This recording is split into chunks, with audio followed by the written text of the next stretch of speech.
सवाल SC, ST, OBC के reservation से संबंधित थे, उनकी हिस्सेदारी भागीदारी से संबंधित थे, उनको अपॉर्चुनिटीज़ बराबर मिली हैं या नहीं और कैसे मिलेंगी, कैसे रिजर्वेशन कब तक चलेगा, कब खत्म होगा, उससे संबंधित थे। उसके ऊपर राहुल गांधी जी ने जो बयान दिया उससे 200 देश के बड़े उद्योगपतियों में एक भी उद्योगपति नहीं है। उन्होंने कहा कि जाति की जनगणना होनी चाहिए, उनका आर्थिक और शैक्षणिक सर्वे होना चाहिए। देश के लगभग 80 के आसपास जो सचिव हैं, ब्यूरोक्रेट्स हैं, भारत सरकार की जो आर्थिक नीतियां तमाम नीतियां बनाते हैं, उसमें एससी, एसटी, ओबीसी का प्रतिनिधित्व नहीं है, जिसकी वजह से उनके लिए कोई योजनाएं नहीं बनती हैं। साथ ही साथ उनका उद्योग में, व्यापार में, प्राकृतिक संसाधनों में कोई हिस्सा नहीं है। न्यायालयों में उनकी भागीदारी नहीं है, मीडिया के अंदर उनकी भागीदारी नहीं है, हेल्थ केयर में उनकी भागीदारी नहीं है। तमाम क्षेत्रों में ये वंचित रह गया समाज। ऐसे हालात में दूसरी तरफ जाति की वजह से उत्पीड़न, इन सब हालातों में रिजर्वेशन का रहना जरूरी है। जब उनसे पूछा गया कि क्या रिजर्वेशन को ख़त्म करना चाहिए, कब करेंगे आप, तो उन्होंने कहा जिस दिन एससी, एसटी, ओबीसी के लोगों को समान अवसर मिल जाएंगे, संसाधनों में बराबर का हिस्सा मिल जाएगा, हिस्सेदारी भागीदारी सुनिश्चित हो जाएगी और जिस वजह से आरक्षण मिला था वो वजह खत्म हो जाएंगी।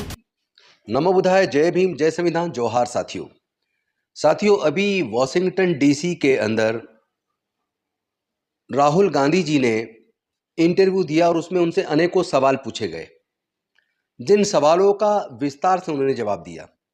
सवाल एससी, एसटी, ओबीसी के रिजर्वेशन से संबंधित थे, उनकी हिस्सेदारी भागीदारी से संबंधित थे, उनको अपॉर्चुनिटीज़ बराबर मिली हैं या नहीं और कैसे मिलेंगी, कैसे रिजर्वेशन कब तक चलेगा, कब खत्म होगा, उससे संबंधित थे। उसके ऊपर राहुल गांधी जी ने जो बयान दिया वो बयान देखिए, ये है। Absolutely. Namaste, Rahul Gandhi ji. My name is Apurva Ramakrishnan, and well, because in your talk you did mention caste and reservation, I'm going to throw you a hardball question. In that, I would specifically like to know your thoughts and your party's thoughts on at what point, if at all, would we move away, or would you move away from the idea of caste-based reservations being a permanent solution to the underlying grassroots issues that necessitate such reservation-based systems? At what point would we as a society, but more importantly, you and your party, look at caste as caste-based reservations as a treatment of the symptoms and not the actual problem? Why do you say caste-based reservations are treatment of the symptoms? Because I believe that the reservations, when they came about historically as well, were there to provide equal access to opportunity. And the issue is, even today, the access to opportunity is where the lag is there. And do you think there are better ways to strengthen our systems institutionally at the grassroots levels than the caste-based reservation? Well, let's look at the numbers. If you look at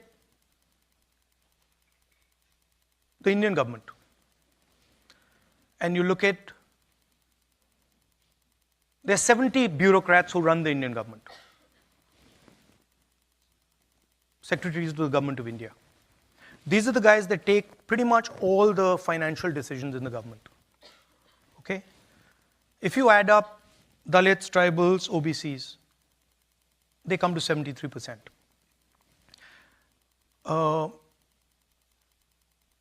Out of 70 people, there's one tribal. I think 3 Dalits, 3 OBCs. So, and I think a minority. So, 90% of India, in the government of India, has access to less than 10% of the positions that determine how money is going to be spent. And when you actually look at the financial numbers, then tribals get 10 paisa out of 100 rupees. Dalits get, I think, 5 rupees out of 100 rupees. And OBCs get a similar number. So the fact of the matter is that they're not getting participation, right? And the problem is that 90% of India is not able to play, right? Go through the list of every single business leader in India. And I've done it. show me the tribal name, show me the Dalit name, show me the OBC name. Out of the top 200, I think there's one OBC. They're 50% of India. So we're not treating the symptom. That's the problem. Right? Now, it's not the only tool. There are other tools. But we will think of scrapping reservations when India is a fair place. And India is not a fair place. Now, that creates a problem. Because there are many people who come from the upper castes, right, who say, look, what have we done wrong? Right? Why are we being punished? And so then you think about increasing dramatically the supply of some of these things. You think about decentralizing power. You think about involving many more people in the governance of our country. Right? You think of opening up, I mean, frankly, with all due respect, I don't think any of you are ever going to become Adani or Ambani. And there's a reason for that. You can't. Because those doors are closed. So, the answer to people in the general caste is you open those doors. उस बयान में जो राहुल गांधी जी ने कहा था, उसके छोटे से टुकड़े को काट के, कुछ सेकंड के टुकड़े को काटकर भारतीय जनता पार्टी ने इस्तेमाल किया राहुल गांधी जी के खिलाफ कि राहुल गांधी अनुसूचित जाति जनजाति का रिजर्वेशन खत्म करना चाहते हैं, जबकि ऐसा था नहीं। पूरा वीडियो अगर देखेंगे तो वो कह रहे हैं कि अनुसूचित जाति जनजाति पिछड़े वर्गों से 200 देश के बड़े उद्योगपतियों में एक भी उद्योगपति नहीं है। उन्होंने कहा कि जाति की जनगणना होनी चाहिए, उनका आर्थिक और शैक्षणिक सर्वे होना चाहिए।